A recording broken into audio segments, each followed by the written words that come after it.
राजनीति का एक उसूल है जहां मुद्दों को सुविधा के हिसाब से जनता के बीच परोसा जाता है। यूपी चुनाव नजदीक है। अखिलेश हो या योगी आदित्यनाथ पूरी ताकत से जनता के बीच जा रहे हैं। सोशल मीडिया पर भी एक दूसरे पर वार पलटवार हो रहे हैं और इसी कड़ी में अखिलेश यादव ने एनडीए के सीट बंटवारे को लेकर एक पोस्ट किया। अखिलेश यादव ने एक तरह से ऐलान कर दिया कि बीजेपी अपने सहयोगियों को कितनी सीट दे सकती है या देने का विचार कर रहे हैं। सवाल है इसके जरिए अखिलेश यादव क्या मैसेजिंग कर रहे हैं, ये मैसेजिंग किसके लिए है और क्या वो योगी आदित्यनाथ के सहयोगियों को खुद के लिए उपयोगी बनाना चाहते हैं या फिर एनडीए में कोई ऐसी बात है जिसे अखिलेश सामने लाना चाहते हैं।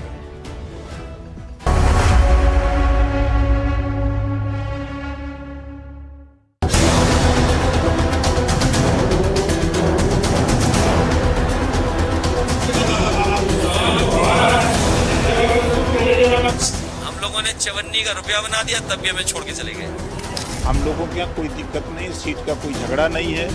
उनके यहाँ झगड़ा है, कांग्रेस और सपा का झगड़ा है। तो आज के दिन में अपनी पार्टी की चिंता करनी चाहिए कि हम क्या कर रहे हैं। हम लोगों की चिंता छोड़, वो अपनी बात कहे तो अच्छा है।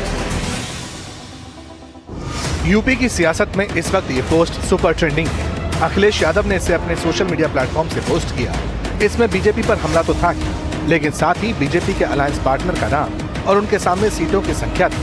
अखिलेश ने दावा किया कि पीडीए के दबाव में बीजेपी अपने साथियों की सीटें बढ़ाने वाली है। तो नहीं किया, उन्होंने तो गिनती दी है कि आरएलडी को 73 सीट, किसी को 19 सीट, किसी को 21 सीट। लेकिन भारतीय जनता पार्टी परेशान है।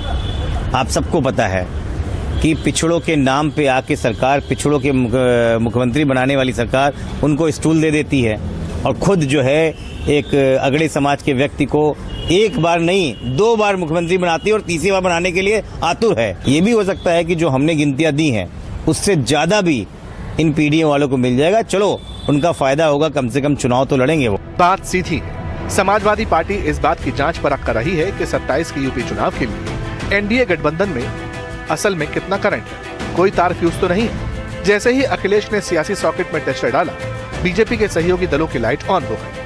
जिन दलों के नाम लिए गए थे एक एक करके सबके रिएक्शन सामने आए, लेकिन ओपी राजभर और संजय निषाद के बयान में एक छिपी हुई टीज नजर आई। तो ये लोग सिर्फ दरार पैदा करने की कोशिश करते हैं। यहाँ एनडीए गठबंधन इतना मजबूत है कि ये 39 नहीं 100 सीट भी वो दिखा सकते हैं, 403 सीट दिखा सकते हैं।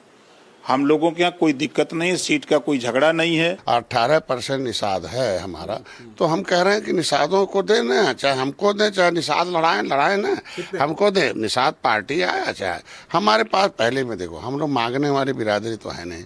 हम लोग निषाद राज ने जीत दिया भगवान राम को, उन्होंने एक पहचान थी। हम भी भारतीय जनता पार्टी को जीत दे रहे हैं। 2019 जीत दिया, 2022 दिया, 2024 दिया। हमारी अपेक्षा तो पहले है कि निषादों का हक जो आरक्षण वो लागू हो जाए। सियासत में कहावत है, बार वहां करो नस वो पकड़ो जहां विरोधी को दर्द भी हो और वो दिखा भी ना पाए। तो क्या अखिलेश यादव को बीजेपी अलायंस में कोई लूप होल नजर आया है? क्या एनडीए की नाव में वाकई कोई छेद दिखा है? क्योंकि निषाद लगातार कह रहे हैं कि वो आरक्षण के मुद्दे पर बीजेपी से क्लैरिटी चाहते हैं। तो हमेशा जब भी पहले सड़क पर बोलता था, अब सदन में बोलता हूँ और सदन में भी मैंने कई बार रखा है। संविधान एक सामाजिक न्याय की स्थापना की बात करता है। सामाजिक अन्याय है कि जो सामाजिक न्याय समिति का रिपोर्ट कहती है कि SC/ST OBC का जो आरक्षण है 50% के अंदर 23% SC का, 27% OBC का, सामाजिक न्याय समिति का रिपोर्ट कहती है कि भाई 27% में अकेले जो है लगभग 99.99% एक ही वर्ग के लोग हैं और 23% में एक ही बार। जब हम संवैधानिक रूप से अनुसूचित जाति की सूची में सूचीबद्ध हैं, हम कह रहे हैं संवैधानिक व्यवस्था सब लागू हो रही है, तो निषादों के लिए क्यों नहीं लागू हो रही है? सियासत का असूल यही है कि जहां मौका मिले वहां महत्वाकांक्षाओं के पतंग को हवा दो, वक्त का इंतजार करो। समाजवादी पार्टी ने एनडीए के अलायंस की गहराई तब टेस्ट की है जब बीते चुनाव के आंकड़ों को लेकर सियासी दल ड्राइंग बोर्ड पर हैं। 2024 के लोकसभा चुनाव की बात करें तो बीजेपी तब 75 सीटों पर लड़ी थी। उसने आरएलडी को 2 सीट दी थी, अपने दल को भी इतनी ही सीटें मिली थी, जबकि राजभर की पार्टी को 1 सीट मिली थी। तब एनडीए ने 80 में से 36 सीट जीती थी। जहां तक यूपी विधानसभा चुनाव 2022 की बात है, तब बीजेपी ने 403 में से 376 सीट पर लड़ाई लड़ी। अपना दल को 17 सीट दी थी, निषाद पार्टी को 10 सीट दी गई थी। तब एनडीए ने 403 में से 273 सीट जीती थी। वहीं राजभर की पार्टी तब समाजवादी पार्टी के साथ अलायंस में थी। तो बता दें सूत्र क्या है और ऐसा कौन सा वीआईपी सूत्र है जो इन सब चीजों को उनके सामने रख रहा है। मुझे तो लगता है कि धीरे धीरे वो परेशानी की ओर बढ़ रहे हैं, इसलिए अफवाह फैला रहे हैं। वो अपनी बात कहे तो अच्छा है। उनके साथ खड़े होने वाले हर सहयोगी जिन्होंने आज तक उनका सहयोग किया हो या जो आज भी उनके साथ खड़े हों, उनको वो इस तरह के बयानबाजी से सोचने को मजबूर कर रहे हैं।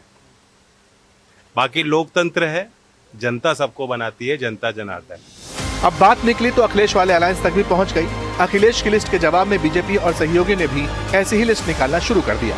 ऊपर से कांग्रेस नेता इमरान मसूद और समाजवादी पार्टी नेता आशु मलिक की नोकझोंक का वीडियो वायरल होने लगा। कांग्रेस कहने लगी, सीटों की बात है तो सम्मान हमको भी चाहिए। रेस्पेक्टफुल समझौता होना चाहिए।